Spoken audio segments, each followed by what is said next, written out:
All right, so let's get into an illustration. I have another illustration for you which I'm going to hand out to make sure you're comfortable with this. And let's take this illustration on the bottom of page 3. It tells you Mark Associates manufactures and distributes component parts for car audio systems. They offer a base warranty that covers all repairs, including parts and labor, for 2 years. During the current year, they sold $4 million of component parts to several auto system manufacturers. Then the company estimates that the warranty cost will be 4% of sales. No repairs are made in the year of the sale, but actual warranty cost of $56,000 take place in the following year, 32 in parts and 24 in labor. And let's say we use the cash basis. So this is the first case that we're going to try, and that is a cash basis. So what would happen here is you would justify the cash basis if warranty period was short. Well, not really, it's 2 years, and if it's not material, well, that's not the case. So the only way to justify the cash basis here is if it is not meeting the criteria for accrual of a contingency. So it's either not probable or not subject to reasonable estimation. All right, now in the year of the sale, let's go right here. Nothing is done in the year of the sale. So there's no entry made. You do nothing in the year of the sale. And the year of the actual repair, you've got a debit to the repairs expense, credit to parts, inventory for 32, which we gave you as the parts that we used, and we credit wages payable.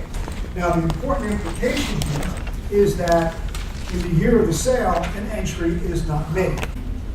All right, so that is the cash basis. Cash basis fails to match cost of revenue, expense recognized in the year the sale is made, also the liability is not properly stated. So in this case, it's sort of straightforward. You do nothing in the year of the sale, and then when the actual repairs take place, you look at it like a regular expense that you've done in intro or chapter 4. You just debit the expense, credit the cash or payable or inventory that you use up. All right, so are there any questions on the cash basis?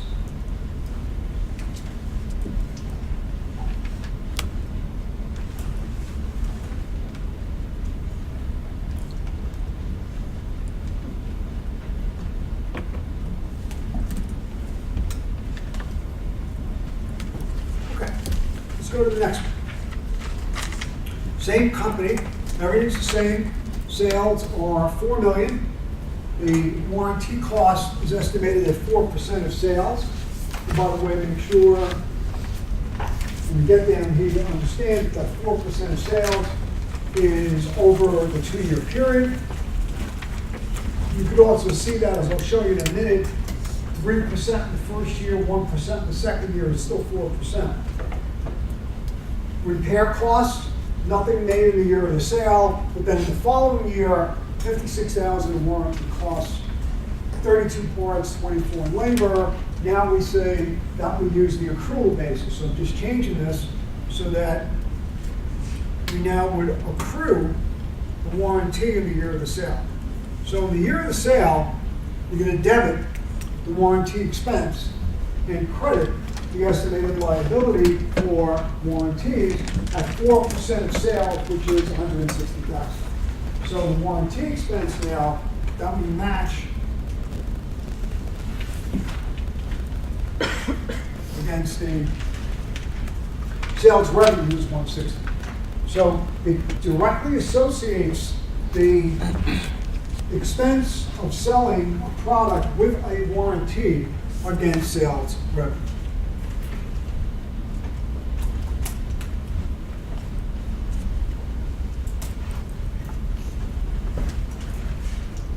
In addition, it accrues the liability.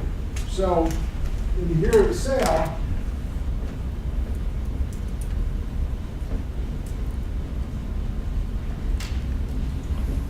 the liability is accrued.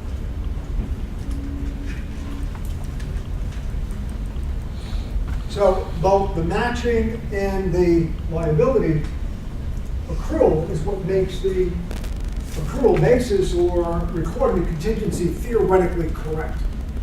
properly states the liability, properly states the expense, talking about an income statement objective and a balance sheet objective being matched or being satisfied. All right, so questions on the accrual basis so far. All right, so that's in the year of the sale. That's in the year of the sale.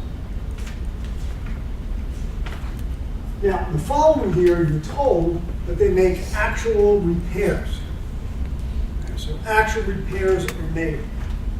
In the year of the sale, when you make an actual repair, the repairs go against the liability that you provided. Now, we're going to talk about IFRS in a few minutes. IFRS would call this a provision, and that's the point. This liability is a provision because you're providing for future expenses. So that when the actual expenses take place, notice you don't charge an expense, you charge it against the liability. So in this case, let's assume sales revenue is 0.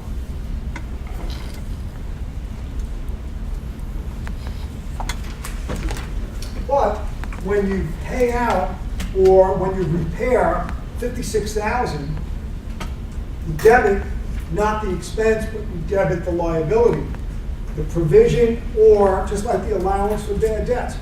Try to think about this in terms of bad debt.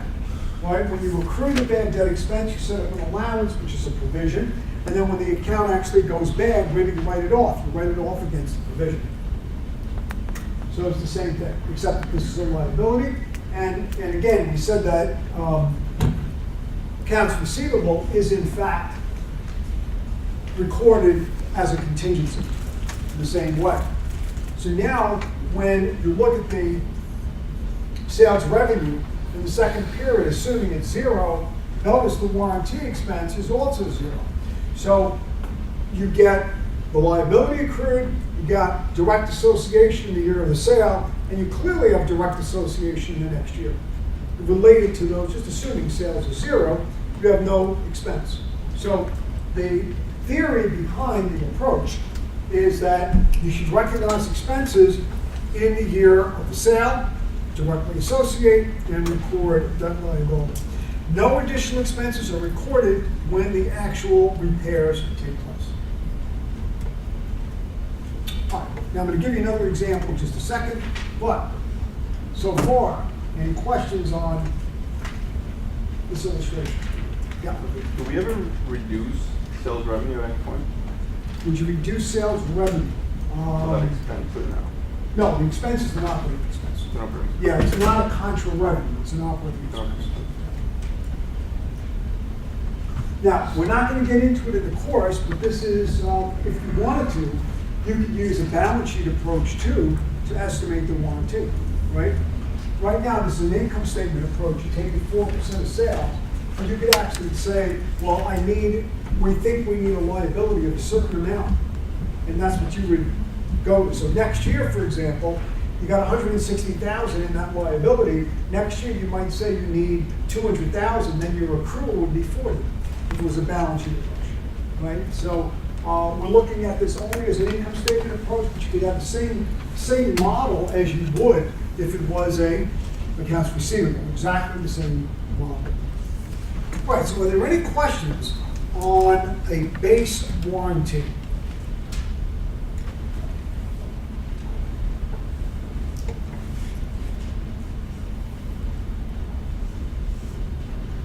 Now, one last, then we'll get another illustration out there. What about these extended warranties?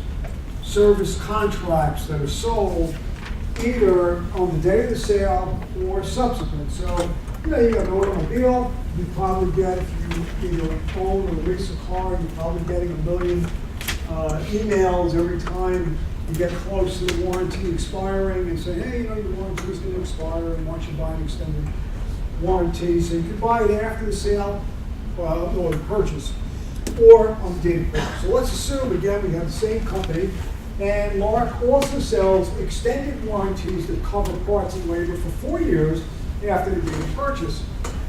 And they also sold, and we're not going to worry about this as a separate issue, they also sold 3,000 extended warranty contracts in the same year of the sale for $240.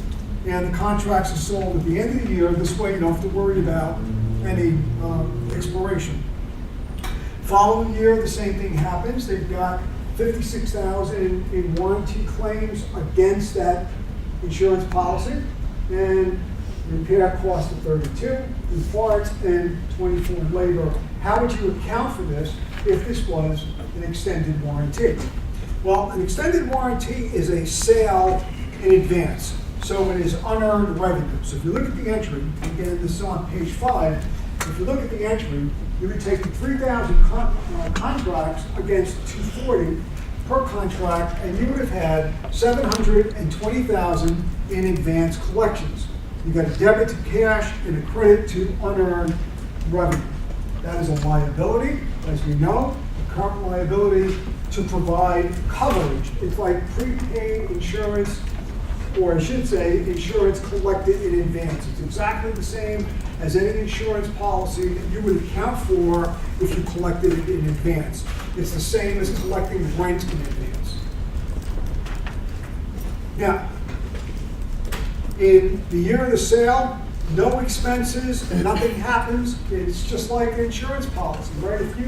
If you're accounting for something back in chapter 4, when you review the accounting cycle, if you're accounting for prepaid insurance that someone prepays to you, you collect it in advance, you debit cash, you credit unearned insurance revenue. If there are no claims, there are no expenses. The claims happen when, in this case, when the repairs are made. The repairs are made after the sale, so we're going to debit the repair and maintenance, or I should say the repair expense on the warranty, $56,000, credit the parts, and the labor. So no worries about matching here. There's no real issue about, in terms of matching. These are actual expenses, just like, although you never, I don't think we ever do this in a textbook, right? We never see when an actual insurance claim comes in, right? Accounting for insurance. It's very different. Insurance accounting is quite different. It's regulated. If you want to go to work for Prudential, the accounting is very different. But when there are claims, that's when those losses are recorded and those expenses are recorded. Here is the same thing. As soon as the expense comes in, you would debit the expense, credit the parts, and the wages payable or cash or whatever you may have used. Now, the other important thing is when you recognize the revenue, and you would recognize that revenue here, probably on a basis, a straight line basis perhaps, and you might do that at the end of each year, right? So you debit the unearned and credit the earned revenue. Yeah. How do you recognize the $56,000 warranty expenses? Does it go with? That was given to us. No, I know, but do you do it against the service revenue or unearned service? No, it's just a regular operating expense. For the company that offers those warranties. Right, so it's definitely an operating expense, and it would be right. And again, in that year, what would you do in terms of the revenue? What would have happened? So now, if you got a 4-year warranty, it's $45,000 a year. Right? So you would have to take essentially here and recognize the revenue.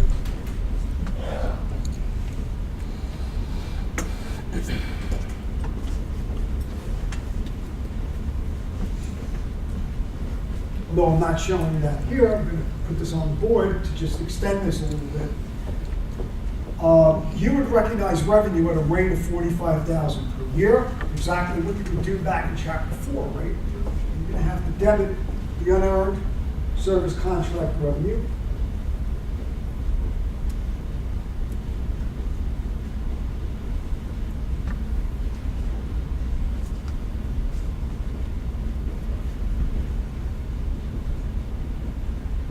And then you would credit the service contract revenue.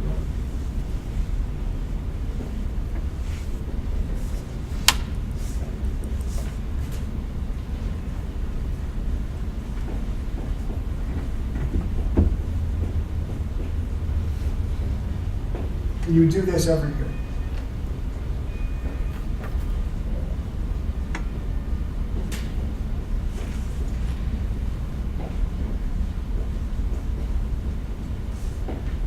Because in this case, the revenue is recognized with the passage of time.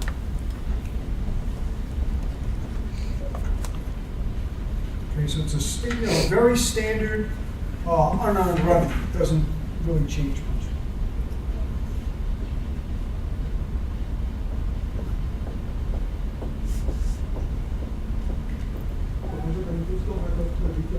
Yep. I'm gonna go up to here. Okay. Yep.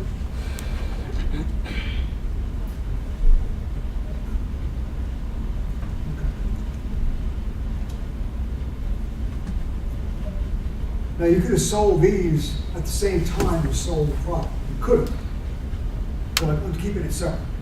And if you did, it would be just another entry. But it wouldn't affect, cash and accrual basis wouldn't affect this. Can I record both, let's say both warranties from the beginning? Mm-hmm. Together, I mean. Yeah, you would have to do it, so for example, in here, you would have to have, let's say you were on the accrual basis, and Yes. where's that? So what I would have done is probably so I know I've got, let's say I have cash sales.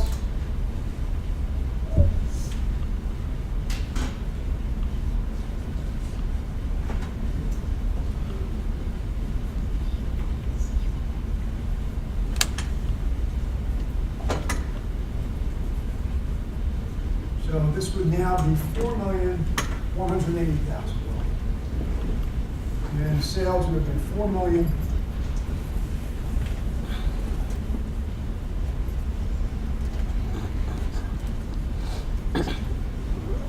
And unearned service contract revenue would have been 180.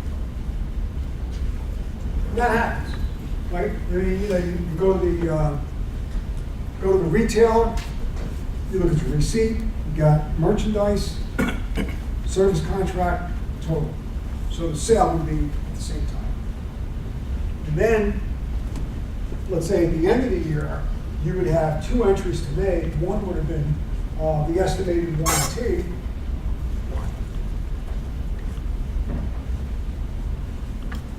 And you have the estimated liability.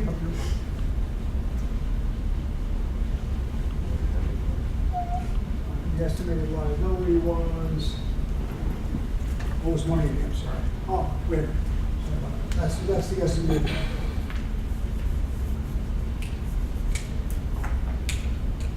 Right, the estimated liability was 180. Is that right? I've got two examples going at the same time. Let's see. That was, the estimated liability was, we got the wrong number. Okay, so one is this one. 160. 160. Yeah. 160.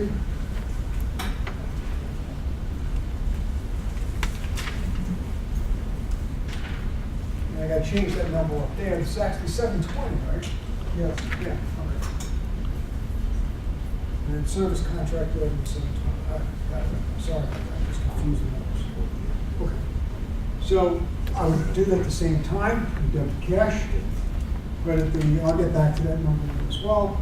The sales, that's regular sales revenue, and then unearned service contract revenue at 720, and then you got the warranty, it was 160. So you have the same warranty expense, but also coupled, if you sold them both at the same time. And this actually, let's grab the wrong number.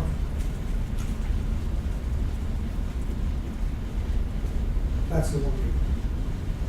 And then let's assume at the end of the year you make the adjustment. The adjustment, just correct that, I'm sorry. Should have been. So you earn 180 per year.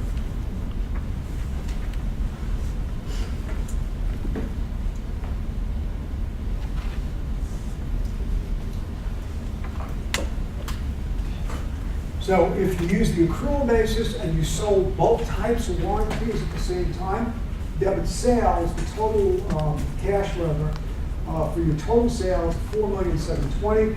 Your regular sales revenue is $4 million. Your unearned sales revenue is $720,000. The warranty expense is estimated at 4% of sales, so that would have been $160,000. So you debit the warranty expense and credit the estimated liability for $160,000.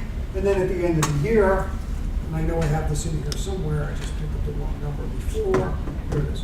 So you look at the warranty, you extend it, and it gets recognized at a rate of $180 per year. So, all right, good question. Any others?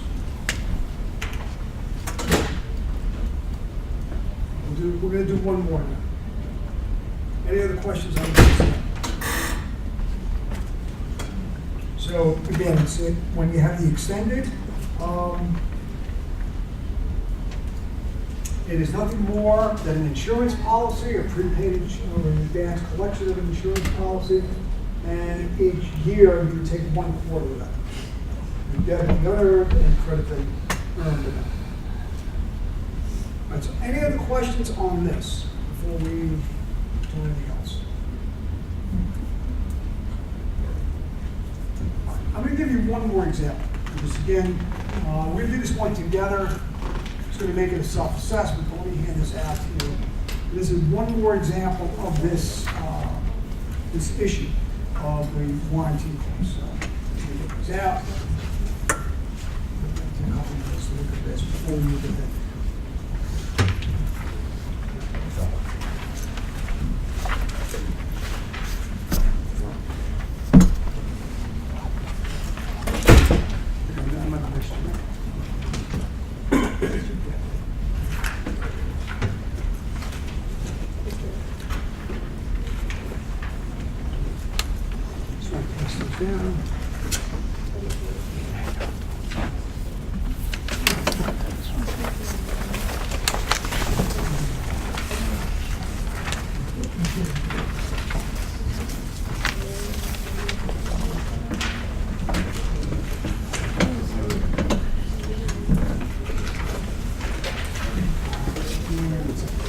So let's do one more.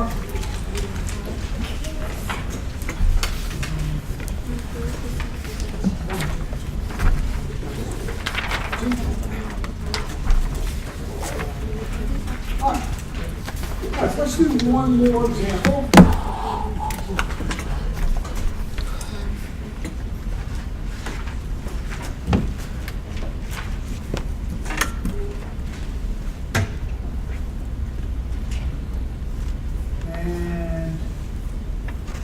So let's take the first part. There's two parts to this. So it tells you that Calgary held a supplier of in-home healthcare products, introduced a new therapeutic chair carrying a 2-year warranty against defects. Based on industry experience, the warranty costs are estimated as 3% of sales during the first 12 months and 4% of sales during the next 12 months. Now, the reason why I picked this is because it doesn't matter when we don't use discounting under US GAAP. IFRS does. So IFRS would discount this. So they would take the 4% in the second year, first year, and 3% and discount them back. We don't discount them, so it doesn't matter. So in other words, your warranty is 7% of sales. Right? It doesn't matter when it happens in the US GAAP, it's 7% of sales. Yeah, they sold $2 million of the chairs, and they spent $61,000 in actual repairs in 2020. You want the journal entries in 2019 and 2020 for a base warranty. Part 2, extended service contract. So once again, they will sell an extended warranty for another 2 years, covering all defects, but it costs $400 to get this contract. It estimates based on industry experience that these warranty costs will be 3% of sales, but that doesn't matter on the extended warranty. And we know they sold $2 million in regular product. What we're looking for is the $125. That's what you really need here, 125 at 400. Everything else is superfluous. You don't need the rest of that information.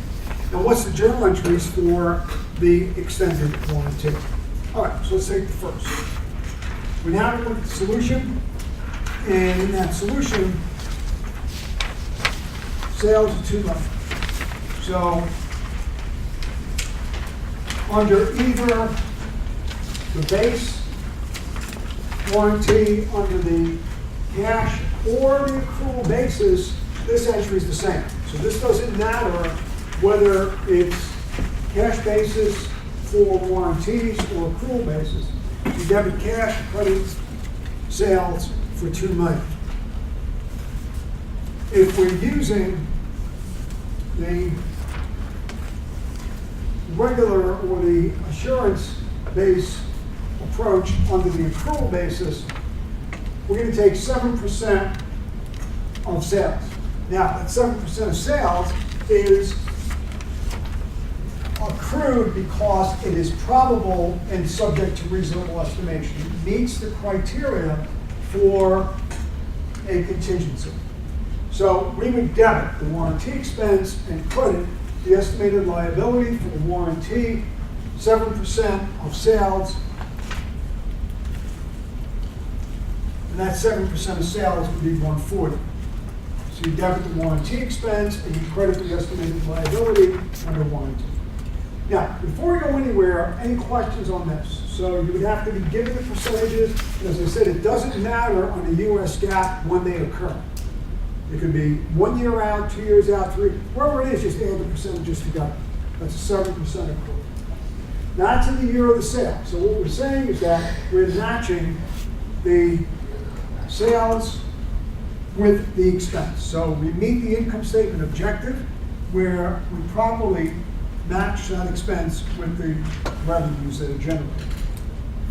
Now in 2020, when the actual repairs take place, notice that this estimated liability is a provision or a cushion against which you write off your actual repairs. So when you have the actual repairs, unfortunately the temptation would probably be to debit the expense. You don't. Under the accrual basis, warranty is set up like an allowance, and you would debit the warranty liability and credit whatever it is, cash, wages payable, parts, and supplies. And again, note that the accrual basis, as I say, matches or directly associates the expense with the sales. Here's the theory again: sales are higher by offering the warranty, and therefore they should be associating the expenses with that increase in sales revenue. And we also properly recognize the liability in the year of sale. In 2020, when the actual repairs take place, no additional expense is accrued. All right, so this is the last time we're going to look at this in class at least. Any questions on the accrual basis?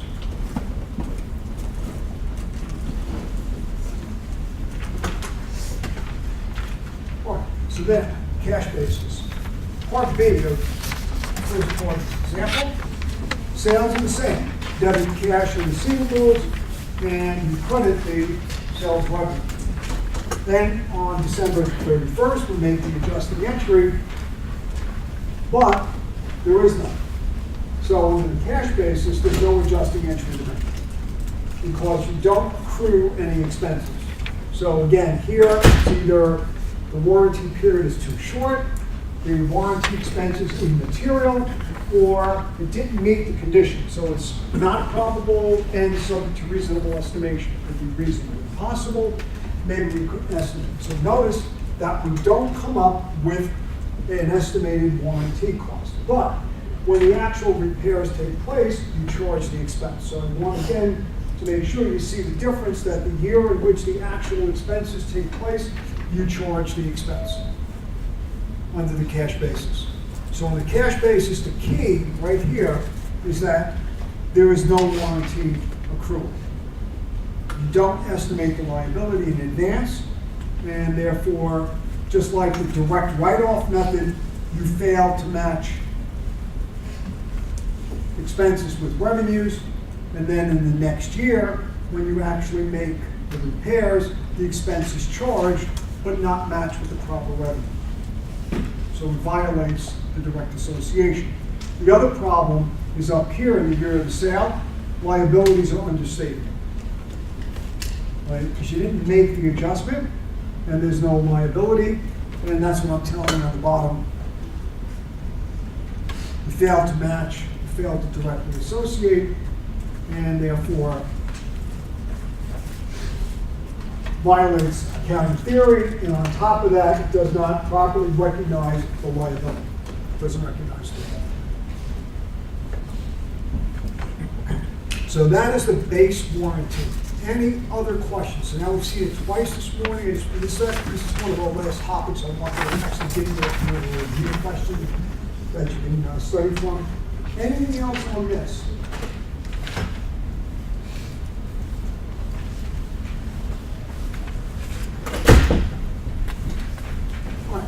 Last but not least is the extended warranty. So if you go to the last page,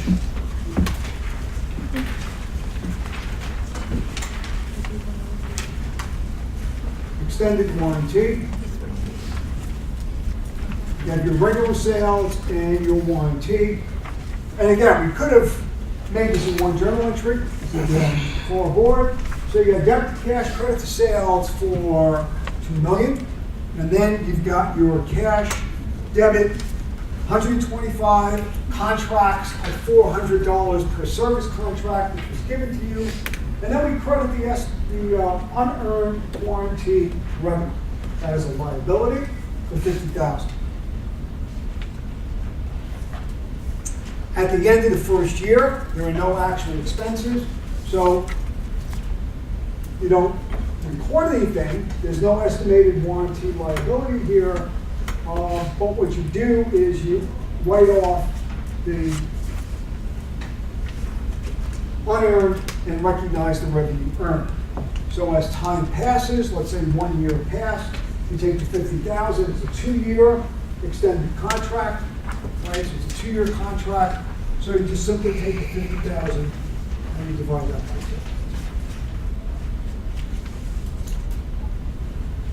And that would give you the amount that you would record each year as a debit to the unearned and a credit to the revenue.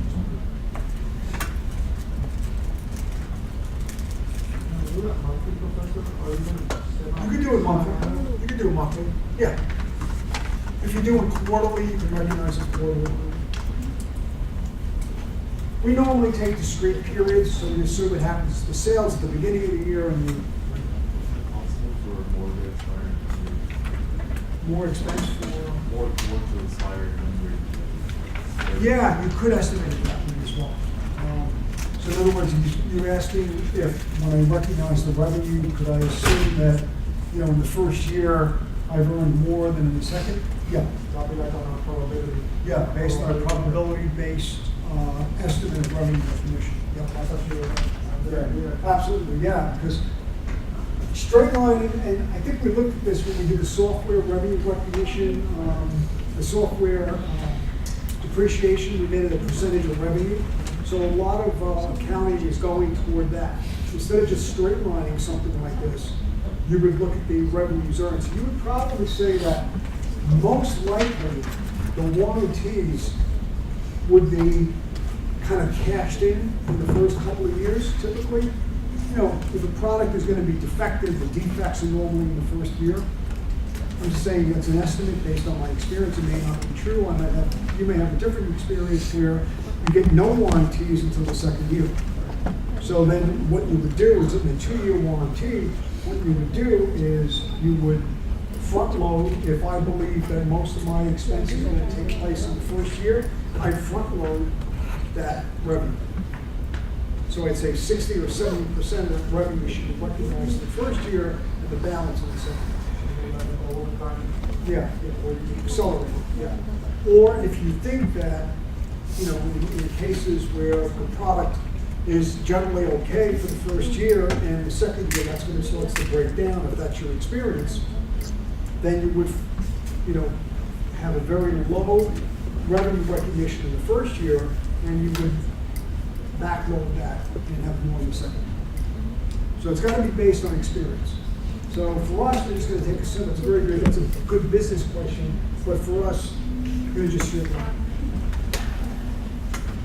Is there anything that we can do for 3% in that question? In that case, no, because that's going to be for the, that was for the accrual basis. And you would have done that if you were actually, like we did before, if you had the sale, the 3 and the 4%. That's based on an estimate that's used to accrue an estimated warranty expense on a base warranty. It's not what you would use for the extended. But the question we have here is a real good one. For the extended warranty, I'm saying that my repairs are level. Each year, I earn 1/2 of this. The same thing like insurance companies would do this, and maybe, I think insurance companies would work more on probabilities too. So you would probably say, in practice, that you'd have to think about when those repairs take place. So when did you recognize the most revenue? Well, most of my repairs take place in the second year, so I'll recognize very little revenue in the first year and more in the second. Or you could argue that this is an insurance policy, and look, I'm not worried about the expenses, I'm worried about the coverage. So if I gave you half the coverage in the first year, then I earn half the revenue. So it depends on the position you take. So we're taking the position in the textbook world that I'm giving you a 2-year policy. When 1 year is up, I've satisfied half of my obligation to you. And then the second year, I satisfy the other half. So we'll generally straight line. And then when the actual expenses take place, you would just debit those expenses and credit the cash with the payment. What am I doing for the revenue, the earned revenue of the Second year, second? same entry. This is the 2-year. Separate to the expense? Yeah.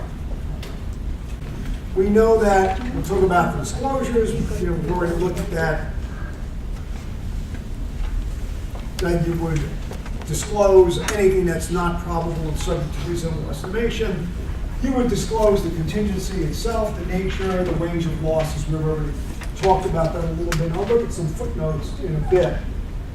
If you are able to conclude that the loss is probable and subject to reasonable estimation, it will be accrued. All right, so that would be an accrual, that would take place. If the loss is not probable, maybe it's reasonably possible, we talked about all those probabilities. The gain, again, just to review, probably not disclosed unless there is almost an absolute certainty of realization. So we've seen that, but we're going to go through some examples in a bit. What I really want to do here is talk to you about environmental liabilities. And this is another type of contingency that gets accrued under US GAAP. What we do is we create something in the year that you buy the asset. The year you buy the asset, we create what is known as an asset retirement obligation. And that is the estimated amount discounted back to the present or at its fair value of what you expect to pay when you have to either restore the property or reclaim property in any way or do any type of environmental cleanup. So let me give you an example. And we're going to assume that you acquire a plant asset. This, by the way, is very much like a negative scrap value. So we assume that a plant asset is acquired at the beginning of the current year at a total cost of $7,000. The cost to scrap the asset is going to be $2,012. And that's going to be at the end of the useful life of the asset. The fair value the company expects to pay in today's dollars to ensure that they restore the property is estimated at, in today's dollars, at $2,012, but the present value of that amount is 1,000. And on the exam, I'm going to give you all the present values, but assuming a 5-year life for the asset and a 15% cost of capital, it would be $1,000 discounted back. So what we're saying is that if this property is purchased today,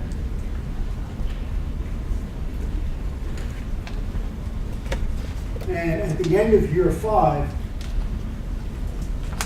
you have to restore the property or dismantle the property or shut down the plant, the cost of cleanup and environmental responsibility would be $2,012. If we discount that back to the present value at 15%, that's going to be $1,000. So we expect to pay $2,012 at the end of 5 years. But today's cost in today's dollars, the fair value is estimated at $1,000. There are other ways to estimate fair value as well, but we're going to assume it's the present value. I would give you that number if this happened to be a question.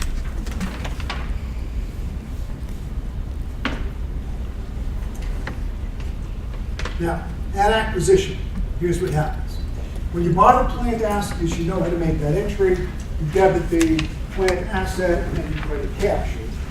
But what you also need to do, and I have T accounts in here as well, but what you also need to do is to increase the cost of the asset by the estimated liability for reclamation, the estimated environmental liability for cleanup, and that's known as the asset retirement obligation, or the ARO. Now, this is going to be added to the cost of the asset. So if you take the property, plant, and equipment, $7,000, you capitalize the ARO, and you record the liability. So right now, the asset is on your books at $8,000. I've got T accounts in there, I'm pretty sure as well. All right, so you would have to add that liability to the liabilities on your balance sheet, as well as you would have to debit $1,000 in the plan. So that's very much like capitalizing interest in a sense, because it is part of the cost of acquiring the asset. Remember, any asset you buy is valued at all costs that you believe are reasonable and necessary to have the asset in place and ready for use, and this is considered reasonable and necessary. The cost of disposal is considered a reasonable and necessary part of the actual cost of acquisition, and that is a negative scrap value. That's how much you're going to need to pay when the asset is scrapped, to reclaim the property, to clean up the property, whatever it may be. Now, when you depreciate the asset, you're going to depreciate the $8,000. So, of course, you debit depreciation expense. We assume it's straight line, no scrap value, 5 years, so it's $1,600. You also need to amortize the ARO. This is something we did on, I guess, exam 3. And this is, you wouldn't have to, again, I'm not going to ask you to build a table, but under the effective interest rate method of amortization, you have to take the effective rate against the opening balance of the debt. So what happens when you have effective amortization, or the effective interest rate, is there's no cash interest on this. This is not a liability with a stated interest rate, correct? There's no interest rate stated. So what you would have to do is take the liability, multiply it by the interest rate. That is 150. The difference between the cash interest and the effective interest is the amortization. In this case, that's 150. And now the liability goes up by 150.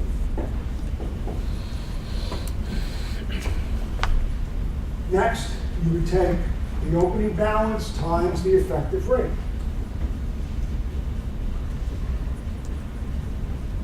that's going to be the 173, rounded, I guess, and then, of course, this is going to be 1150 plus the 173. And you notice that the liability is going to be built up until we reach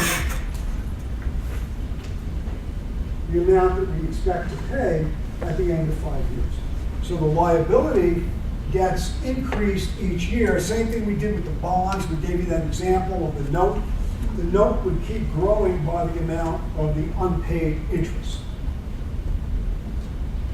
And when you see this, in particular for oil and gas companies, the increase in that liability is known as accretion. The term they use is accretion or accretion expense. They don't necessarily call it interest expense. They call it accretion or accretion expense. I think I tell you that right here. All right, so that's the terminology we use for the ARO.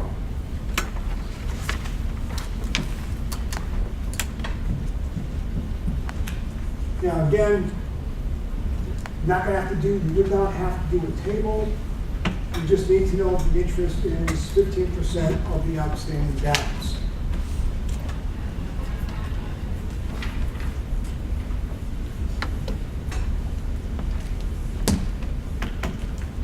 All right.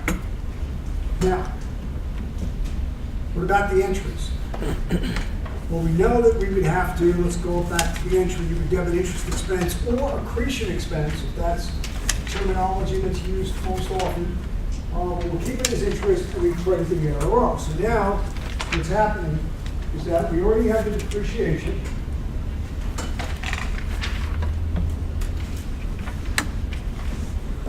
And we're depreciating this at, let's get the right number this time, mistake.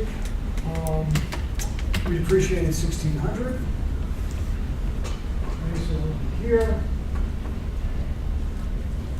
And the liability at the end of the first year is 1,150. So those are the balances you have at this point. And I've got those T accounts, as I said, on the next page.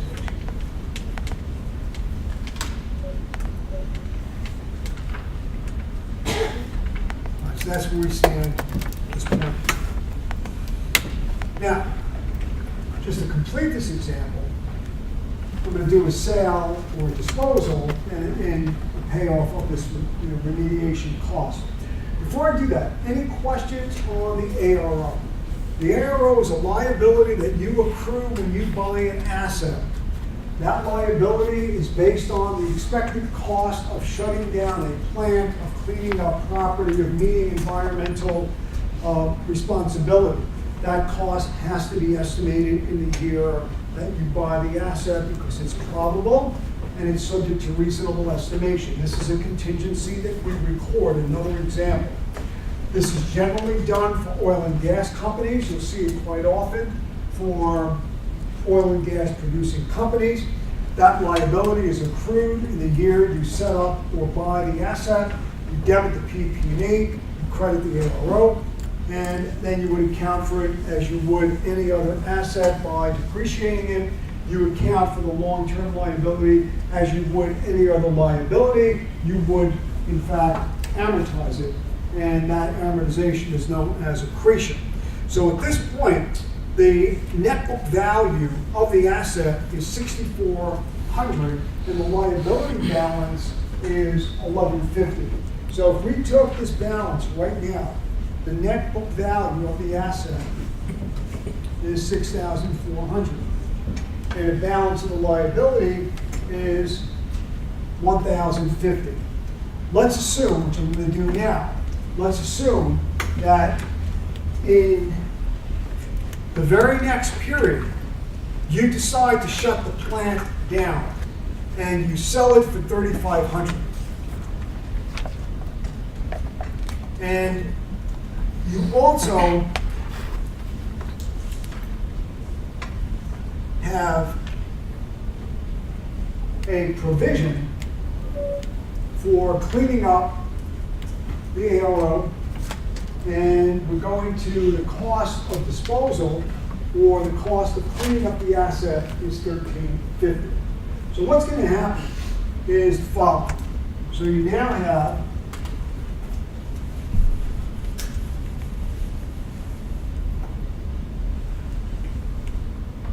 selling price, you sell the asset, you sold the asset for $3,500. The net book value is 64. So there's a loss on disposal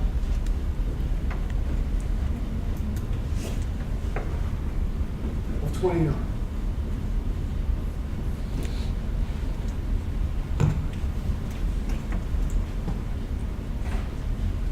The cost of disposal. So let's say this is actually the scrap or the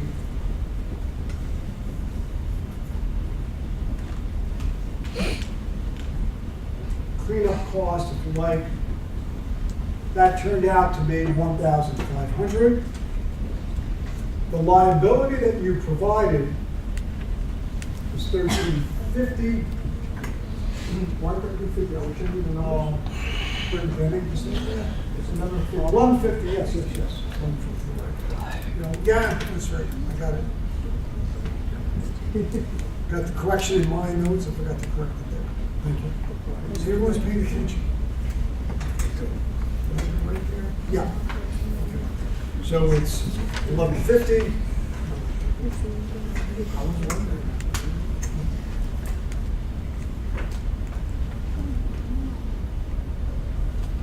Okay, this is $13.50. Right, so correct that. So this should be $11.50. Provision.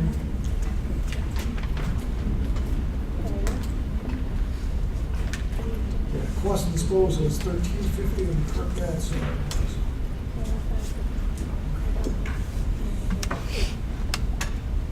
you provided 11. I got it. Yeah, I had it in my notes. I just missed it. Okay. So your cost of disposal is $13.50.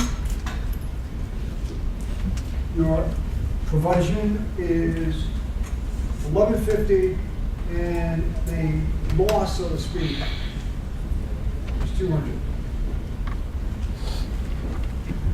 So the actual cost of disposing, yeah, I changed some of the numbers, and you probably didn't change it on your copy. And we know it's $11.50, that's for sure. Perfect. There's a loss. All right, so in the year of the sale, we know that when we sell the asset, we're going to debit cash for the amount we received, which is $3,500. You have to remove the net book value, and to do that,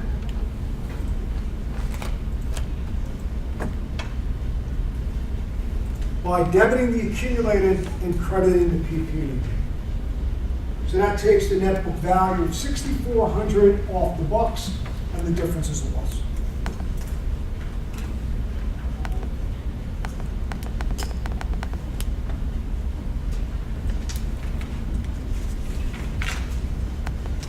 And then for the ARO, you have to debit the liability to remove it.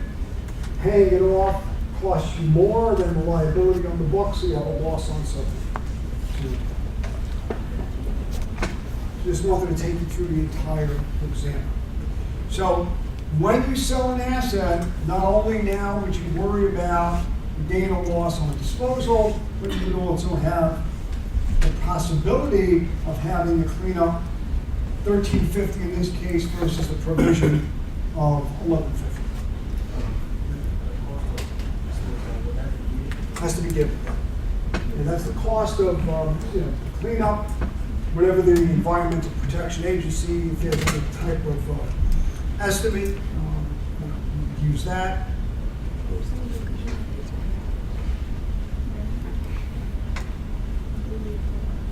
All right, so that is the last contingency, and that is a asset retirement obligation.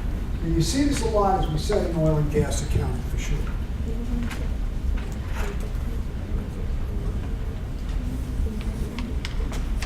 All right, so now, before we get into it, have enough time to go over a little bit on the final, let me just do one last thing and show you some disclosures. Here's just some examples of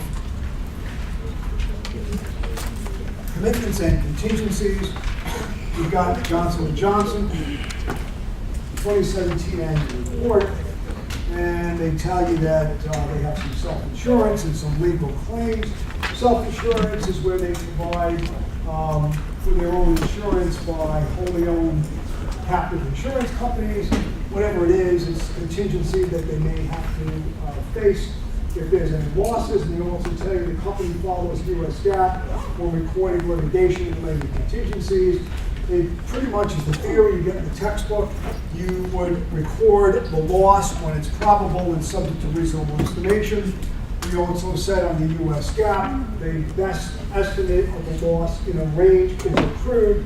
The minimum amount, if you don't have the best estimate, is accrued. The maximum amount is disclosed. Then they also go through some legal proceedings. I'm not going to go through all these with you, but what I wanted to show you is that you will get information that you see here in this last comment, the company's opinion based on examinations of these matters, its experience to date, and discussions with legal counsel. The ultimate outcome of legal proceedings, net of liabilities already accrued, is not expected to have a material adverse effect on the company's financial position. However, resolution of or increase in accruals for any more of these, one or more of these matters may have a material effect.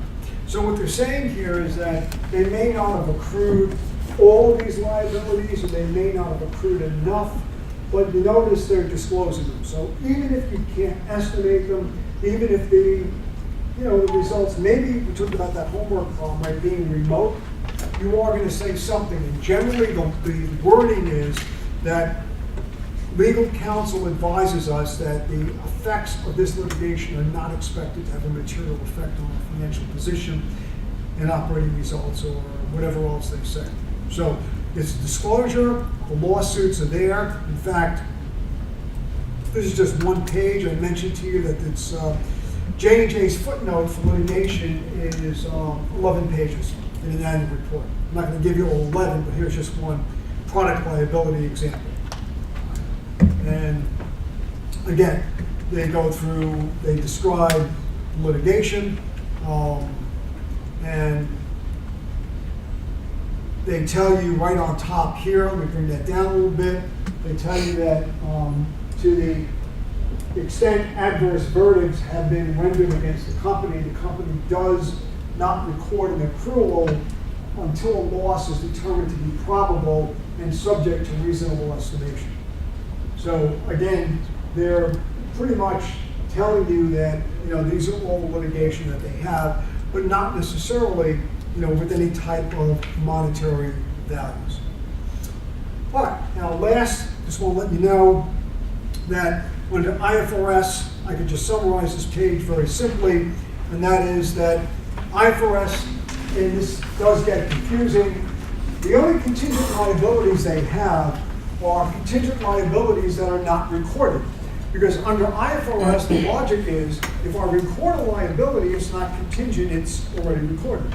Kind of like just semantics or using, it's words. But it's pretty much the same thing. They are going to record the contingency as a provision, which we'll get to, but contingent liabilities are disclosed only. And once again, it's possible, not probable, it's possible. And it may not be reasonably measured. So it's pretty much like US GAAP. If it's not both probable and estimated, it doesn't get recorded, and it's treated as a contingent liability. So it's pretty much the same. Now, what does get recorded are what are known as provisions, and that's what you're seeing right here. So when they record what we would call a contingency, so estimated liabilities for warranties, asset retirement obligations, bad debts, whatever they record, they call provisions. They don't call them contingencies. And a primary difference in IFRS versus US GAAP is that provisions could be reversed. So if they over-provide, they can reverse them. So let's say in our liability or our estimated warranty example, we took 4% of sales revenue. We had, 160,000, I think the number was. If they realize that that number was too large, they could reverse it. And they could debit the liability or the provision and credit revenue. So they can take it back into revenue if that provision is overstated. Contingent assets like US GAAP are generally not recognized unless it's virtually certain. All right, summarizing it now, here are the key differences. To accrue this loss, we know it's got to be probable. Under US GAAP, it's likely. The likely here, this came from a journal article, likely is between 70 and 75% under US GAAP. So when you see likely in here, it's 70 to 75%. More likely than not is what? Slightly more than 50%. You're going to see that, as I said, over and over and over again. So no different here. What do you accrue if you have a range of possible losses? US GAAP, we pick the best estimate, but if there's no best estimate, US GAAP accrues the low end minimum, discloses the high end. IFRS uses the midpoint. And again, this is important, thinking about CPA exam, thinking about, multiple choice questions, not on the final, but again, or if we had an example of IFRS on the final, where you get a range of losses, discounting US GAAP does not permit, whereas it's required under IFRS. So we talked about that example where you had the contingency, 3% the first year, 4% the second year. IFRS would discount those, US GAAP would not. Disclosure exceptions, we have no exceptions under US GAAP. Under IFRS, this is very interesting because this is very true in many countries in continental Europe. If the disclosure would, in fact, have any type of serious prejudice against the company in terms of maybe company reputation, whatever it is, or more importantly, if the disclosure would have them lose any type of competitive advantage, you could avoid the disclosure. So under IFRS, if a disclosure could put your company at jeopardy in terms of losing a competitive advantage, you don't have to make the disclosure. And we don't have anything like that under US GAAP. And then finally, contingent gains, never recognized under US GAAP. You might get some of it under IFRS. And that is if it's virtually certain. All right, so that is it.